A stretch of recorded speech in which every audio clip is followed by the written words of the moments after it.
Rebuilding the family altar. Spiritual focus. As for me and my house, we will serve the Lord.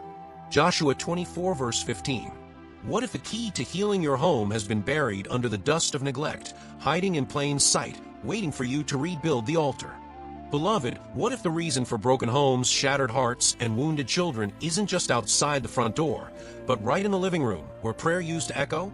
What if the silence in your house isn't just from turned-off TVs or distracted minds, but from a missing altar? Let us pray. Prayer of thanksgiving, adoration, praise, and worship. Father God Almighty, we come before you with hearts full of gratitude and praise. You are the Ancient of Days, the Creator of heaven and earth, the Father to the fatherless, and the Restorer of broken things. You are holy, righteous, and true. You sit enthroned above the heavens, and yet you draw near to the humble and contrite heart. Lord, we lift your name on high. We worship you not just for what you've done, but for who you are. You are our rock, our shield, our Redeemer, and our friend. Thank you for this sacred moment, for the breath in our lungs, and for another day to be changed by your word. Thank you for the families represented here, and for the invitation to rebuild what's been lost. We praise you for being a God who never gives up on us, even when we've walked away, even when our homes have grown cold. Open the hearts of every listener now. Break down every wall of resistance. Let your word pierce through confusion, pain, and apathy.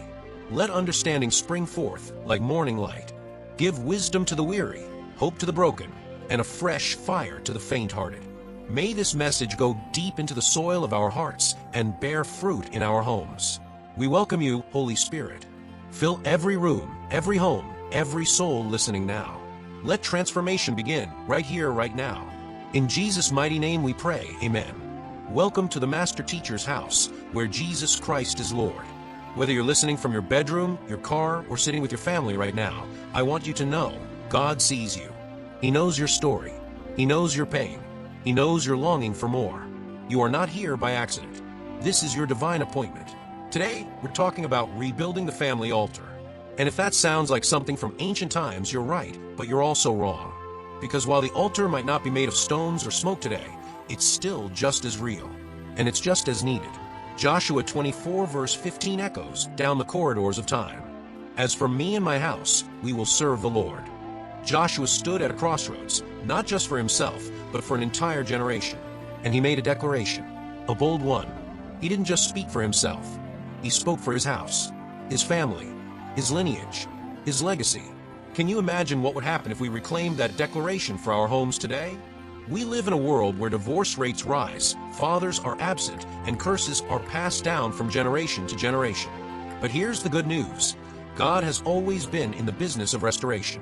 And the way back is through worship, through intercession, through rebuilding the altar in our homes. In Genesis 12, the first thing Abraham did when God called him was to build an altar. Why? Because the altar was the meeting place between man and God. It was the place of surrender, sacrifice, and worship. And it set the tone for everything that followed. When we neglect the altar, we open the door to confusion, disunity, and spiritual drought. But when we restore it, heaven meets earth, right in the center of our homes. Think about Elijah on Mount Carmel, 1 Kings 18. Before fire fell from heaven, Elijah first rebuilt the altar that had been torn down. The power didn't fall until the altar was repaired. And it was only after that fire that the people cried, "The Lord, He is God." Maybe your family needs that fire again. Maybe your kids are growing up in a house that feels more like a battlefield than a sanctuary. Maybe your marriage feels dry. Maybe your prayers have gone silent. Maybe you've never had a family altar and don't even know what that looks like. Let me share a story. There was a mother who came to Christ later in life. Her husband didn't believe. Her kids were already teenagers, caught up in rebellion and anger. She didn't know what to do, but she started doing one thing every day. She lit a candle in her kitchen, opened her Bible, and prayed aloud. She did it when they mocked her. She did it when no one joined. She did it when it felt like nothing was changing. After 6 months, her daughter joined her. Then her son. Then, after a year, her husband came in one day and sat at the table quietly.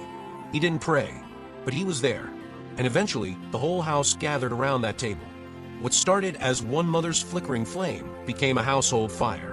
Beloved, it's time to light the fire again. So, how do we rebuild the family altar? Let me give you 10 practical, spirit-led steps. Commit to a time of daily family worship. Even if it's just 10 minutes, make it consistent. Make it holy. Designate a sacred space. It could be the living room couch, the dinner table, or a corner of the house. Let it be known, this is where we meet with God. Open the Word together. Read Psalm. Read a story. Let the children read. Let everyone share what they heard. Pray out loud together. Let your children hear you talk to God. Model intercession, confession, and thanksgiving. Include worship. Sing a song. Play a worship video. Lift your voice, even if it's off-key. Share testimonies. Remember what God has done. Talk about His faithfulness in the family's past. Confess and forgive. Make the altar a place where grudges die and healing flows. Declare blessings over one another. Speak life over your children, your spouse, your home. Fast as a family occasionally. It teaches sacrifice, dependence, and unity in seeking God. Invite the Holy Spirit. Ask Him to fill your home, speak to your hearts, and lead your steps. And here's a declaration you can speak over yourself and your household every day. As for me and my house, we are altars of fire. We are a dwelling place for God's glory. We choose worship over worry, prayer over panic, unity over division, and faith over fear. In Jesus' name, let your heart believe that. Say it again. Speak it over your children, over your spouse, over yourself. Now, I want to speak directly to you. Yes, you. You might feel overwhelmed. You might feel like it's too late. But I want to tell you, God specializes in resurrection. If He can raise the dead, He can rebuild your family. If He can part the sea, He can part the pain. If He can feed 5,000 with a few loaves, He can multiply the little you offer Him today. All He needs is your yes. Will you give Him that? Let's close in prayer. Closing prayer. Heavenly Father, thank You for Your word today. Thank You for every heart that's heard this message. Lord, we repent for neglecting the altar. We ask for Your mercy and for a fresh start. Come, Lord Jesus, and reign in our homes. Restore what's been broken. Heal every wound. Tear down every stronghold that has lifted itself up in our families. Let forgiveness flow where there's been hurt. Let love bloom where bitterness tried to grow. Let Your Spirit breathe new life into every household represented here. Teach us how to pray again. Teach us how to lead our families in worship. Let the fire of revival start in our homes. Let children see visions. Let parents dream again. Let laughter return. Let peace be restored. Let Your presence saturate our homes like never before. And Lord, for anyone listening who hasn't given their life to You yet, I ask You to draw them right now. If you're listening and you know you haven't surrendered to Jesus, this is your moment. Not tomorrow, not next week. Now, pray this with me. Lord Jesus, I believe You are the Son of God. I believe You died for my sins and rose again. I repent for living life my own way. I ask You to forgive me, wash me clean, and come into my heart. I declare You are Lord of my life. From this day forward, I belong to You. In Jesus' name, amen. If you prayed that prayer, welcome to the family of God. Please find a church near you that preaches Jesus Christ as Lord. Surround yourself with believers. And don't do life alone. Before we go, I want to leave you with this question. What kind of legacy will your altar build? Let that question stir something in you. Let it move you to action. We invite you to reflect, journal, and even discuss this with your family. Start the conversation tonight, even if it's awkward, even if no one else understands yet. And don't forget, this is just the beginning. You can also check out the Master Teacher's House WhatsApp group for exclusive content. The link is in the description below. Don't forget to like, share, and subscribe to the Master Teacher's House, where you will encounter God through His Word and never miss a moment of what God is doing here. Let's spread the fire together. God bless you.